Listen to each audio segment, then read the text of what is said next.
No sé si alguna vez les ha pasado esta cuestión de que están hablando con un grupo de personas y ustedes dicen un comentario y todo el mundo los escucha y siguen hablando de lo que estaban hablando, los ignoran. Los tipos que ustedes dicen, ¿vieron la noticia de ayer? Estuvo impresionante y todos. Sí, entonces tu hermano nos dijo que íbamos a ir a las vacaciones en Semana Santa y lo que ustedes dijeron y la noticia, nadie los peló, nadie los fumó, los dejaron ahí como olvidados, ¿no? Y a mí me dio mucha risa cuando comencé a leer este pasaje que tenemos en la Escritura, en el Evangelio el día de hoy, porque comienza en los versículos 20 al 22 diciendo que unos griegos buscan entrevistarse con Jesús y le dicen a sus discípulos, le dicen a Felipe y a Andrés, por favor contáctenos con él. Y entonces los discípulos van con Jesús y le dicen, oye maestro, unos griegos te quieren ver, te quieren hablar. Y el maestro les dice, ha llegado la hora que el Hijo del Hombre sea glorificado.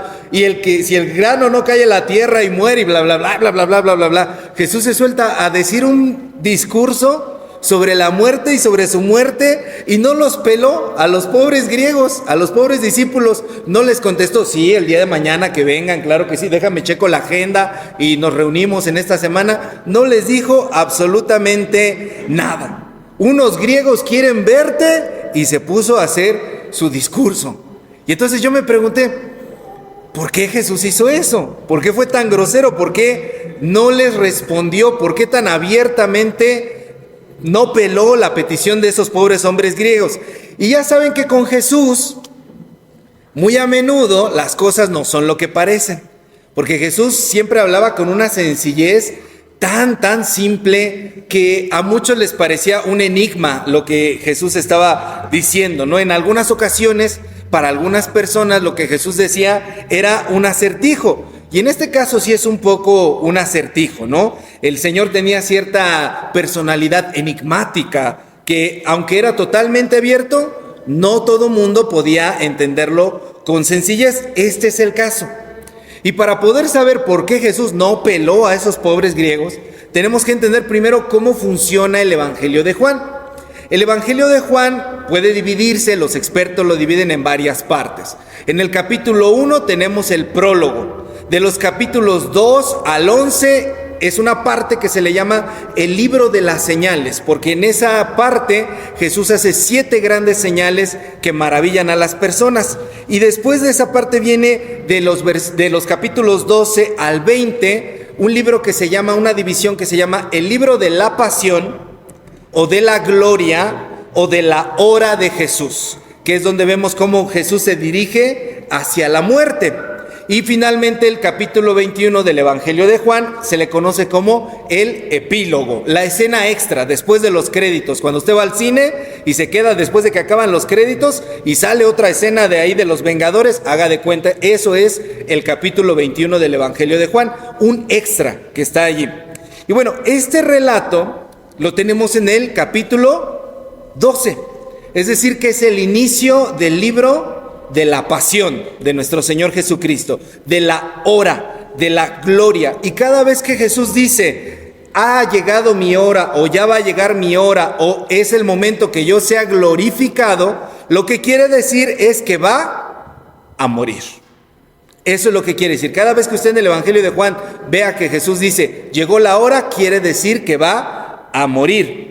Entonces en el capítulo 12, cuando estamos situados allí, ya vimos 11 capítulos atrás que Jesús hizo grandes señales, 7 señales. Convirtió el agua en vino, sanó al hijo de un funcionario real a distancia, curó al paralítico de Betesda, multiplicó la comida para 5,000 personas, caminó sobre el agua, curó a un ciego de nacimiento y finalmente resucita a Lázaro. Y esa resurrección de Lázaro hace que las autoridades de ahí dicen, a este lo tenemos que matar, pero sí ya, por todas las cosas que está haciendo. Porque a través de estas señales Jesús deja claro que Él es Dios, que Él es el Hijo de Dios y que Él es Dios mismo. Entonces ha ido incrementando su fama, sus seguidores, sus followers. Ya tiene más seguidores en TikTok el Señor. Ya todo mundo lo conoce allí en esa época. Y también se ha ganado muchos haters, muchos enemigos, muchas personas que lo odian.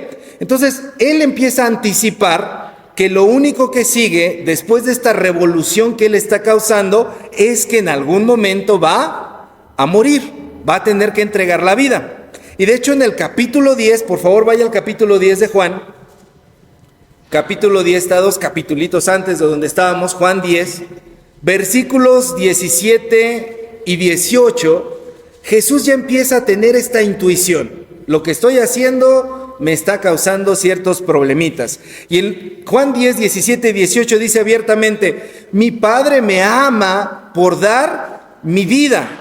Y dice algo que es maravilloso, nadie me quita la vida, sino que Él por su voluntad pone su vida. Tiene poder para ponerla y tiene poder para volverla a tomar. Y eso es algo que me encanta de este cuarto evangelio, del evangelio de Juan. El evangelista, quien escribió el evangelio de Juan, concibe a Jesús de esta forma. Porque en el evangelio de Juan, Jesús no muere. En el evangelio de Juan, a Jesús no lo matan. En el evangelio de Juan, Jesús pone su vida voluntariamente. Y usted puede decir, ay, pues es lo mismo, ¿no? Es pan con lo mismo. No. En la vida no es lo mismo que tú te entiendas como víctima a que te entiendas como protagonista de tu propia historia. Si todo el tiempo te entiendes como que todos están en tu contra, eso te va a acarrear una serie de problemas tremendo. Pero si entiendes que tú tienes el poder y la posibilidad de transformar tu historia, es muy distinto. Y es lo que está diciendo el evangelio de Juan. Jesús no muere, Jesús no lo matan, Jesús entrega su vida voluntariamente. Nadie me quita la vida, dice Jesús. Entonces Jesús entiende que cuando estas personas griegas vienen a buscarlo, a Jesús le cae el 20 en la cabeza. Mi fama ya llegó muy lejos, ya hay gente de otras naciones que vienen a buscarme. Soy conocido a tal grado que efectivamente lo único que queda por delante puede ser tan grande como que llegue el momento en el cual yo tenga que entregar mi vida. Y como Jesús entiende eso en ese momento, ignora a estos hombres y se pone a hablar de su muerte. No es que sea mala onda, no es que Jesús quiso pasarlos ahí nada más inadvertidos, ¿verdad? Sino que entiende la señal. Aprende a leer los tiempos de lo que está viviendo. Y en esta reflexión que Jesús tiene sobre la muerte, Él ve cosas fundamentales y maravillosas, no solo de su propia muerte, sino que nos enseña cosas también de nuestra propia muerte. Y quiero decir 3 cosas muy sencillas sobre lo que Jesús ve allí en ese momento y refleja en ese discurso. Primeramente, en el versículo 27, lo que Jesús nos asegura es que la muerte no es fácil de asimilar, ni para el mismo Jesús lo fue, pero la muerte es necesaria. En este versículo 27 Jesús dice claramente, mi alma está turbada, me siento angustiado, sé que voy a morir, me siento angustiado. Y se pregunta, ¿le voy a pedir a mi Padre que me salve de esto? Y responde, no, porque para esto yo vine. Es decir, la muerte, aún en el dolor que se puede experimentar y se puede sentir, puede llegar a tener un lado positivo y propositivo. Y esto es que todos tenemos que estar preparados para morir bien.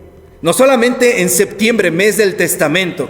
Quiere decir que tenemos que dejar ordenadas ciertas cosas en nuestra vida, en el cuidado de nuestra persona, en el cuidado de nuestro cuerpo. Debemos prepararnos. Todos vamos a morir, pero no por eso te vas a acabar esas 30 bolsas de chicharrones. Tienes que preparar tu cuerpo, tienes que vivir bien hasta donde te dé. Todos vamos a morir y no por eso vas a vivir peleado con tu vecino hasta el infinito. Tienes que reconciliarte con personas. Tienes que pedir perdón, tienes que acomodar ciertas cosas dentro de tu hogar, no solo la parte administrativa, que hay un montón de personas que mueren intestadas, y también hay un montón de personas que mueren infestadas, pero de malos sentimientos, de cosas que les hacen daño, de rencores y de odios y de no saber pedir perdón. Lo que Jesús está diciendo es, vamos a morir, yo voy a morir, me tengo que preparar. Y esa sencilla lección de lo que Jesús está diciendo sobre la muerte nos enseña que nosotros también tenemos que buscar el bien morir. Prepárate, porque todos vamos a morir. Esto no es tenle miedo a la muerte, uy, qué miedo. Significa que puedas enfrentar la vida con esa actitud de poder prepararte.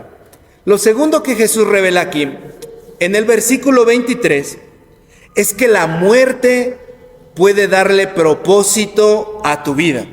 Jesús dice aquí en el 23, ha llegado la hora de que el Hijo del Hombre sea glorificado. Cada que Jesús dice esto, lo que significa es que va a morir. ¿Por qué? Porque para Jesús la muerte y la gloria están íntimamente ligadas, porque con su muerte Él iba a traer la salvación de la humanidad. Él iba a traer la salvación de la humanidad. Entonces Él sabía que su muerte tenía un propósito. Su vida y su muerte tenían un propósito y que iban a dejar cosas buenas para todos nosotros. Y aquí yo me preguntaba, ¿qué va a traer mi vida? ¿Qué va a traer mi muerte, perdón? ¿Qué va a traer mi muerte para las personas que me rodean? ¿Alivio? Ay, por fin se murió este que, ay, de veras, cómo nos hacía batallar. Todo el tiempo nos hacía la vida de cuadritos. Bendito sea Dios, se murió. Ya, por fin nos libró. ¿Qué va a traer tu muerte? ¿Sorpresas? Que de repente, hola, somos la otra familia. Y nunca les avisamos. Y de repente 2, 3, 4 familias. Parece que vienen las tribus de todos lados. Hay personas que son así, ¿cierto? ¿Qué va a traer tu muerte? ¿Deudas? Cuando tú te mueres se destapa, ¡paz!, el cajón. Y resulta que este señor le debía a todo mundo, que esta señora estaba endeudada en Coppel, el Electra y en donde pudo, en todos lados se fue a endeudar. ¿Qué va a traer tu muerte? ¿Deudas para tus familiares? ¿Les va a traer problemas? ¿Les va a traer situaciones así que les van a causar dolor? ¿Revelaciones de noticias secretas que tú ocultaste durante toda tu vida? ¿Qué va a traer tu muerte? Y eso solamente puede decidirse por la forma en la que tú decidas vivir. Si tú encuentras un propósito en tu vida, si te vuelves una persona útil, si tu vida se vuelve útil para los demás, si tú haces algo de provecho y ves la vida con esa perspectiva, si transformas tu vida en una bendición para los demás, cuando tú partas de esta tierra, te van a recordar con cariño. Y no va a ser de esos funerales en los que a fuerzas uno a veces les tiene que sacar el testimonio con tirabuzonas y digan algo del muertito, por favor, por amor de Dios, alguien diga algo, porque parece que todos aquí eran sus enemigos, ¿no? Y vienen a celebrar, van a comer por cantar victoria, no porque les duela que se haya ido esta persona. Necesitamos encontrarle un propósito a nuestras vidas en Dios. Y una vez que tú encuentres ese propósito, tienes que vivir por él. Encuentra el propósito y vívelo, para que tu muerte pueda traer también algo, para que tu muerte y tu vida puedan tener ese propósito. Y lo tercero que dice Jesús en los versículos 24 y 25 es que la muerte conduce a la vida eterna. Jesús dice aquí que el grano tiene que morir para poder dar fruto, y que quien entrega su vida, guarda su vida para la vida eterna. Lo que está diciendo aquí Jesús es que vale la pena caminar y vivir con Dios. No pierdes absolutamente nada por vivir con Dios. Algunas personas creen que por dedicarle tiempo a Dios, que por estar en las cosas y en los asuntos de Dios, están perdiendo el tiempo y se están perdiendo de un montón de cosas alrededor. Son las mismas personas que se la viven echadas en el sillón. Porque nada más es una cuestión a veces mental que nos impide el poder verdaderamente dedicarle el tiempo al Señor. ¿Por qué no fuiste a la reunión? No, es que yo tenía muchas cosas que hacer, como ver 2 horas TikTok. Por ejemplo, ¿no? Asuntos importantísimos que yo no me podía perder. No podía invertir mi tiempo en el reino de Dios porque se me iba a ir la vida. Y se nos escapa la vida a cada segundo de formas a veces hasta irrisorias, increíbles, inverosímiles. Pero el Señor nos dice, si tú inviertes tu tiempo, inviertes tus recursos, inviertes tu fuerza en mi reino, estás abonando para tu presente y para tu futuro. Y no porque entendamos que la vida eterna es una escapatoria. Algunos dicen que el cielo se inventó para que los pobres y los necesitados no pudieran disfrutar de aquí de la tierra y estuvieran con la esperanza en el cielo. Eso ha sido cierto cuando algunos utilizan la religión para oprimir. Pero nosotros que tenemos esperanza en Cristo Jesús y que tenemos esperanza en la vida eterna, lo vemos de otra manera. ¿Tenemos esperanza en la vida eterna? ¿Amén? ¿O ya quieren que esto ya se acabe, ya, de una vez? Algunos quizás sí, ¿no? La vida eterna significa que esa vida empieza aquí y ahora. Y lo que Jesús quiere de nosotros es que nuestras relaciones, nuestra vida, nuestras decisiones puedan empezar a transformarse para bien. Jesús no te quiere ver llorar. Jesús no te quiere ver sufrir. Jesús no te quiere ver en miseria dentro de tu casa. Jesús no quiere que ustedes estén peleados los unos con los otros como perros y gatos todo el día. Y que se estén echando sus habladas y que se estén diciendo de cosas y que se estén recriminando las cosas de ayer. Jesús lo que quiere es que esta vida eterna la puedas disfrutar ahora y se extienda hasta la eternidad. Eso es lo que quiere Dios de nosotros. Eso es lo que quiere Jesús para nosotros. Y por eso dice que podamos entregar nuestra vida a Dios para que de esa manera nuestra vida pueda ser guardada eternamente.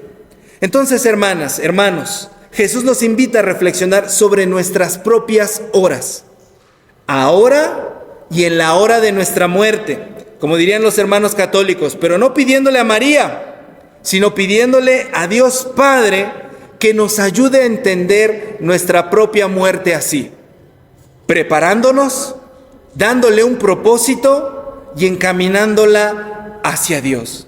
Quien puede vivir de esta forma puede morir así también. Y quien puede tener la vida de esta manera sabe que cuando parta de esta tierra todo habrá valido la pena. Y yo quiero vivir mi vida así.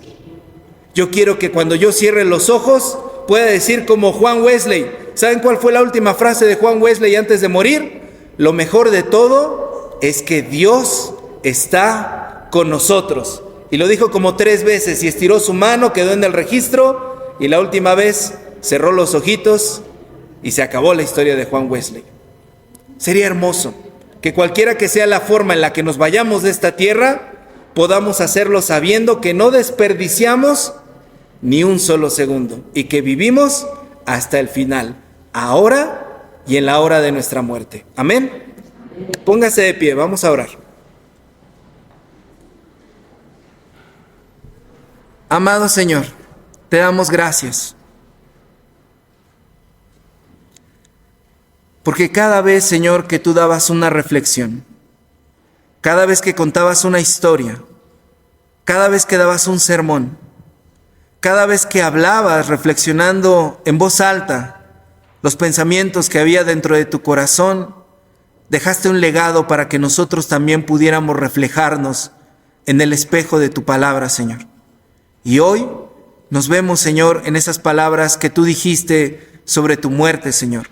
Ayúdanos, Señor, a no vivir con miedo a la muerte, a no vivir pensando que la muerte no existe, evadiéndola, sino saber, Señor, que incluso ese aspecto tan difícil de nuestra vida en ti, Señor, puede entenderse de otra manera.